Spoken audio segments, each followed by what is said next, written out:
Hello, my name is Daniel Lim. I want to discuss about session 1 and session 2. Okay.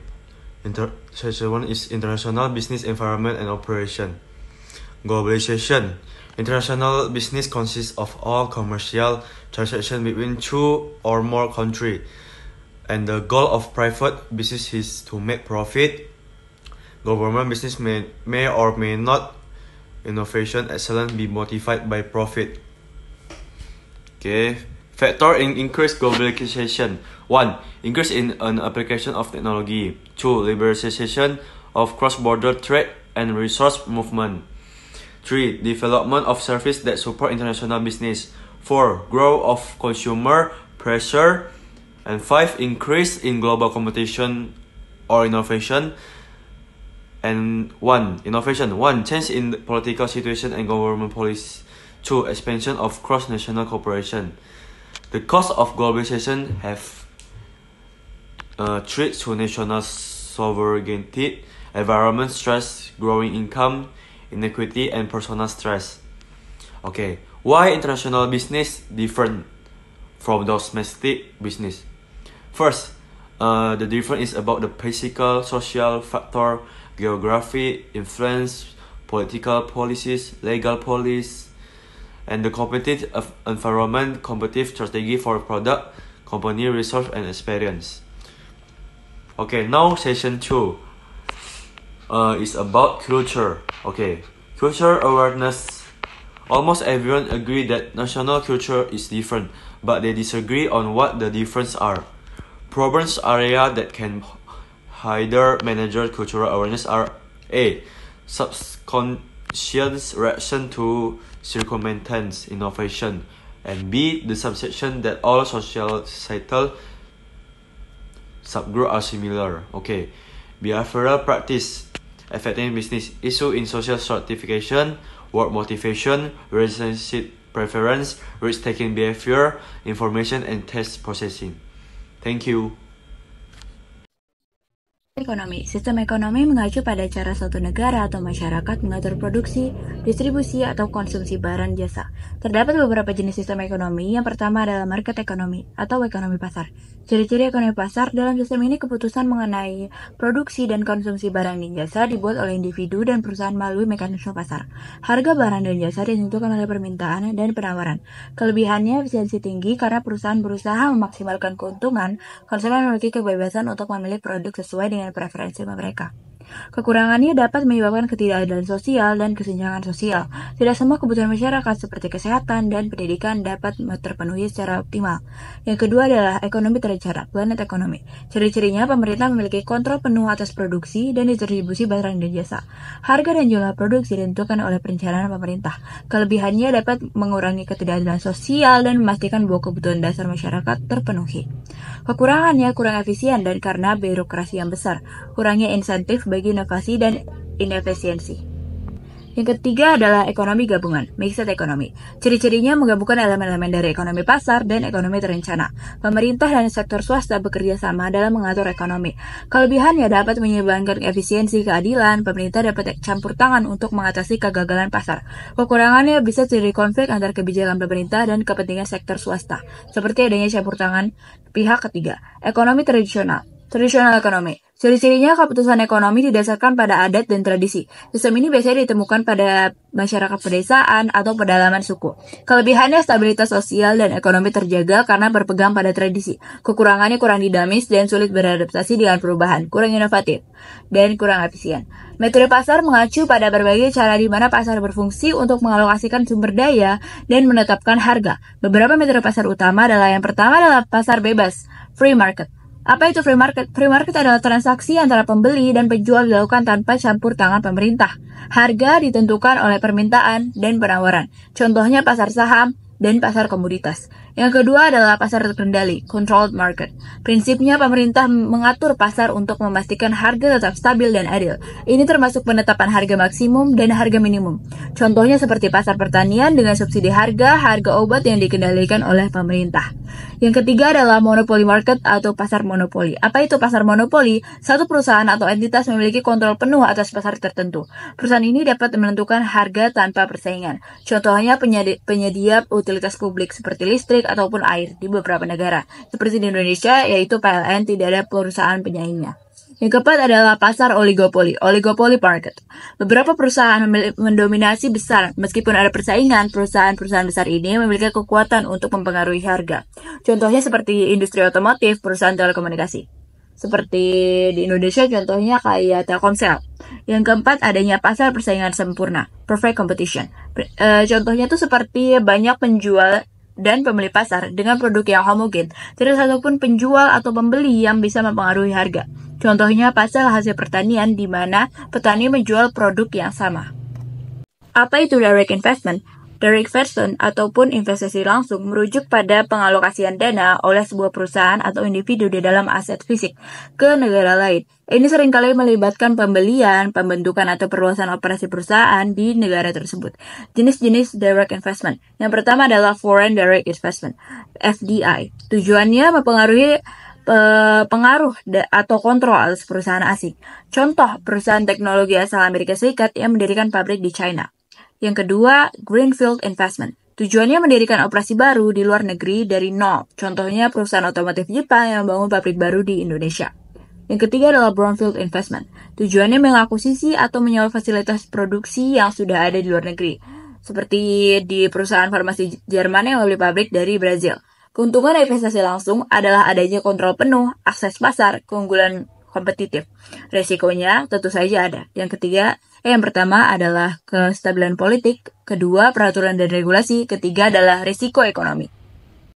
Collaborative strategies, strategi kolaboratif, merujuk pada kemitraan antara perusahaan untuk mencapai tujuan yang sama. Ini seringkali melibatkan berbagai sumber daya, risiko, dan keuntungan. Jenis-jenis strategi kolaboratif. Yang pertama adalah joint ventures, usaha patungan. Definisinya 2 atau lebih perusahaan membentuk entitas baru dengan kepemilikan bersama. Contohnya, Toyota dan Panasonic bekerja sama untuk mengembangkan baterai untuk kendaraan listrik. Yang kedua adalah strategic ally, aliansi strategis. Definisinya kemitraan antara perusahaan yang tidak melibatkan pembentukan entitas baru. Contohnya Starbucks and Barnes Noble bekerja sama, di mana Starbucks mengoperasikan kafe di toko buku Barnes and Noble. Franchising, waralaba. Definisinya perusahaan memberikan hak kepada individu ataupun kelompok untuk menjalankan bisnis dengan merek dan model bisnis yang sama dengan mereka. Contohnya McDonald memberikan waralaba kepada individu untuk membuka dan mengoperasikan restoran McDonald's di berbagai lokasi. Yang keempat adalah licensing, lisensi. Definisinya seperti perusahaan memberikan izin kepada pihak lain untuk menggunakan hak kekayaan intelektual mereka.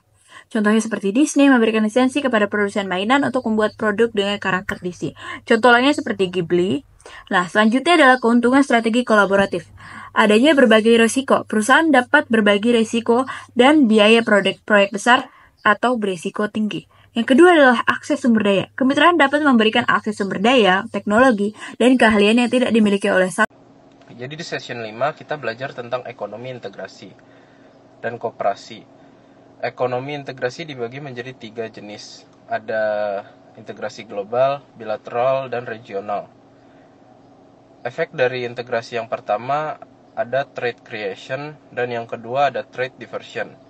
Uni Eropa berubah dari masyarakat ekonomi Eropa jadi komunitas Eropa dan akhirnya jadi Uni Eropa. Sekarang ini kelompok perdagangan regional paling besar dan sukses dengan perdagangan bebas. Barang, jasa, modal, dan orang. Tarif eksternal yang sama dan mata uang bersama. NAFTA meliputi Kanada, Amerika Serikat, dan Meksiko. Mulai berlaku 1 Januari 1994, NAFTA mencakup perdagangan bebas, barang, jasa, dan investasi meski negara anggotanya punya ukuran dan kekayaan yang berbeda. Perdagangan AS dan Kanada adalah yang terbesar di dunia, dan AS adalah mitra dagang terbesar untuk Meksiko dan Kanada. Di Amerika, integrasi ekonomi seperti CARICOM, Mercosur, Pacific Alliance dan Andean Community. Di Asia ada ASEAN Free Trade Area, APEC, dan TPP. Kerjasama internasional lain termasuk PBB dan organisasi non-pemerintah. OPEC adalah organisasi negara pengekspor minyak yang berhasil pakai kuota buat jaga harga minyak tetap tinggi. Lalu di session 6 kita mempelajari tentang Trade and Factor Mobility Theory. Teori intervensi Yang pertama ada merkantisme, kebijakan pemerintah yang berfokus pada keseimbangan perdagangan yang menguntungkan. Yang kedua ada neomerkantilisme, itu adaptasi modern dari merkantilisme yang menekankan proteksi ekonomi. Lalu teori perdagangan bebas, yang pertama ada keuntungan absolut, teori bahwa suatu negara harus mengkhususkan diri dalam produksi barang yang dapat diproduksi dengan biaya yang lebih rendah daripada negara lain. Keuntungan komparatif, teori yang menyatakan bahwa negara harus mengkhususkan diri dalam produksi barang yang memiliki biaya kesempatan terendah, bahkan jika negara tersebut tidak memiliki keuntungan absolut dalam produksi barang tersebut. Lalu ada pola perdagangan. Yang pertama ada teori proporsi faktor, menyatakan bahwa negara akan mengekspor barang yang memanfaatkan faktor produksi yang melimpah dan mengimpor barang yang memanfaatkan faktor produksi yang langka. Lalu yang kedua ada teori kesamaan negara. Negara cenderung berdagang dengan negara lain yang memiliki tingkat pembangunan ekonomi yang serupa dan preferensi konsumen yang sama. Lalu ada teori siklus produk. Yang pertama, siklus hidup produk atau PLC menjelaskan bahwa produk melewati beberapa tahap, yaitu pengenalan, pertumbuhan, kematangan, dan penurunan. Lalu ada mobilitas faktor. Yang pertama ada teori mobilitas faktor, menjelaskan alasan dan dampak dari pergerakan faktor produksi seperti modal dan tenaga kerja antar negara. Yang kedua ada dampak pergerakan faktor. Pergerakan faktor produksi dapat menyebabkan masalah seperti brain drain, tetapi juga dapat memberikan manfaat seperti peningkatan investasi dan tenaga kerja yang lebih terampil. Lalu ada hubungan perdagangan dan mobilitas faktor. Yang pertama ada subsidi dan komplementaris. Itu menilai apakah perdagangan dan mobilitas faktor saling menggantikan atau saling melengkapi dalam perekonomian global.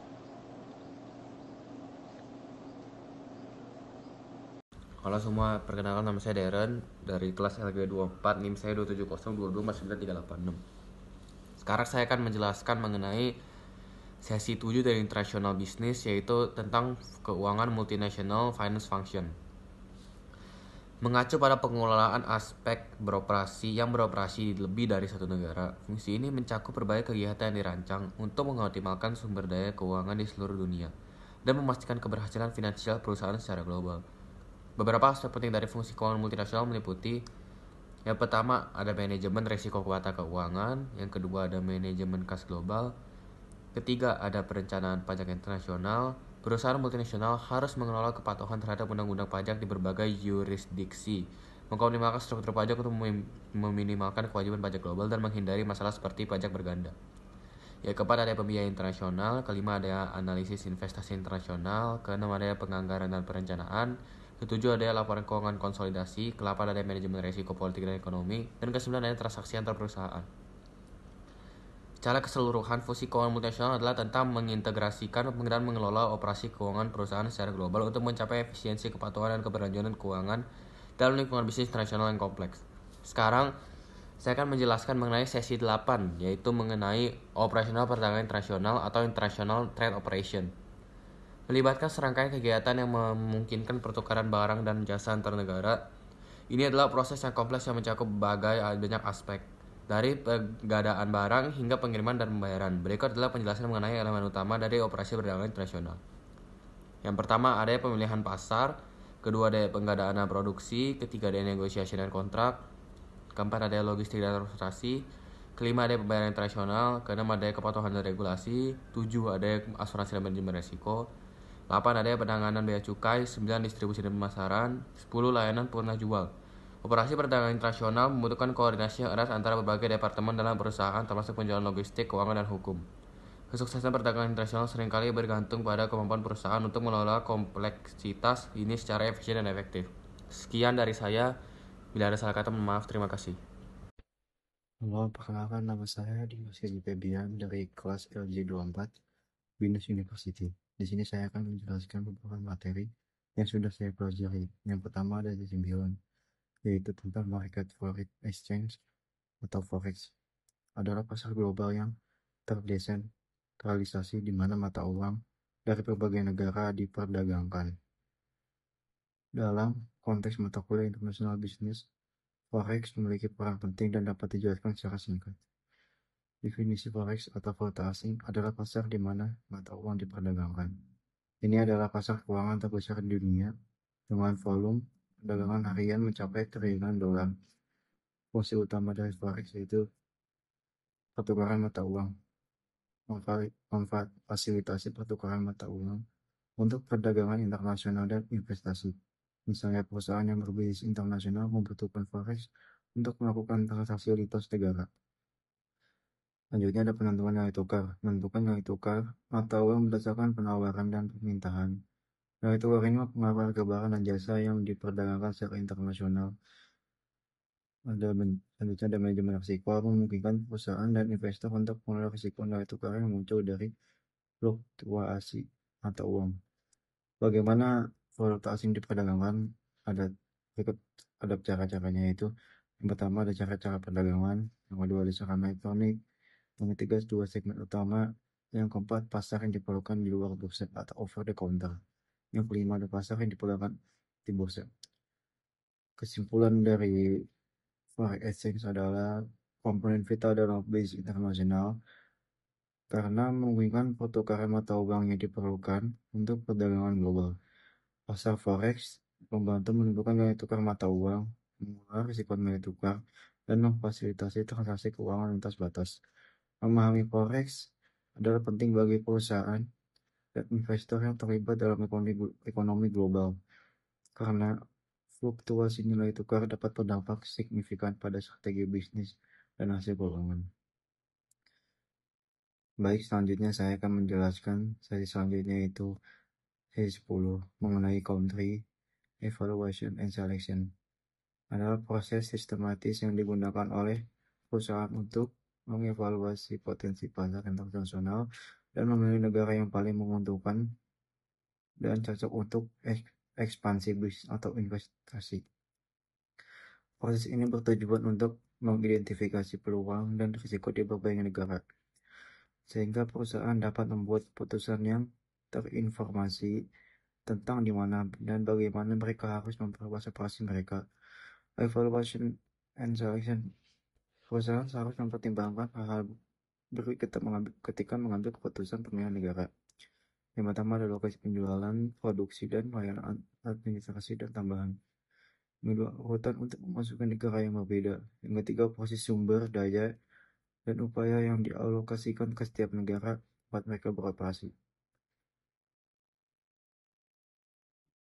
Berikut informasi yang penting ketika melakukan pemindaian. Yang pertama adalah ekspansi penjualan, lompatan produk, elastisitas pendapatan pengganti faktor budaya, dan selera keberadaan blok perdagangan. Selanjutnya ada biaya pertimbangan, yaitu tenaga kerja, infrastruktur transportasi, dan komunikasi, insentif dan insentif pemerintah. Selanjutnya ada cara mengumpulkan dan menganalisis data, yaitu dengan cara sumber informasi itu eksternal dan internal. Berikut kesimpulan menurut saya, yaitu kesimpulan dari country evaluation and selection adalah proses kritis dalam bisnis internasional yang melibatkan analisis mendalam terhadap berbagai faktor ekonomi, sosial, politik, dan kompetitif. Melalui evaluasi yang cermat, perusahaan dapat memilih negara yang menawarkan peluang terbesar dan risiko. Selanjutnya saya akan menjelaskan sesi 13, yaitu tentang Human Resource Management. Human Resource Management atau HRM adalah fungsi dalam organisasi yang berfokus pada perekrutan, pengelolaan, dan pemberian arahan bagi orang-orang yang bekerja di sebuah organisasi. Ada juga fungsi HRM, yaitu juga dilakukan oleh manajer ini yang secara langsung bertanggung jawab atas keterlibatan, kontribusi, dan produktivitas anggota staf mereka. Mereka juga bertanggung jawab atas pengembangan dan retensi karyawan yang unggul.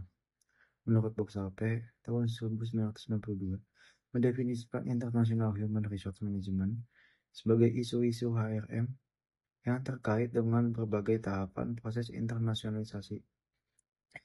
Lebih sulit daripada yang domestik. Mengapa? Karena yaitu adanya perbedaan lingkungan, kemudian kontingensi strategis, dan tantangan organisasi. Cara menyusun strategi HRM menurut COG percaya bahwa keberhasilan menjadi perusahaan global adalah yaitu benar-benar tentang orang, bukan tentang di mana gedungnya. Perusahaan multinasional menggunakan ekspatriat untuk berbagai alasan. Yang pertama, mengisi kesenjangan keterampilan di pasar lokal, kemudian mentransfer kompetensi untuk mengkoordinasikan kegiatan, kemudian pengembangan eksekutif. Kesimpulan dari HRM menurut saya yaitu Human Resource Management adalah disiplin penting dalam pengelolaan organisasi yang bertanggung jawab atas berbagai aspek yang berkaitan dengan pengelolaan sumber daya manusia. Human Resource Management adalah disiplin yang berperan krusial dalam keberhasilan jangka panjang organisasi. Dalam mengolah sumber daya manusia secara efektif dan strategis, HRM membantu menciptakan lingkungan kerja yang produktif, inovatif, dan beretika. Sekian penjelasan dari saya. Terima kasih.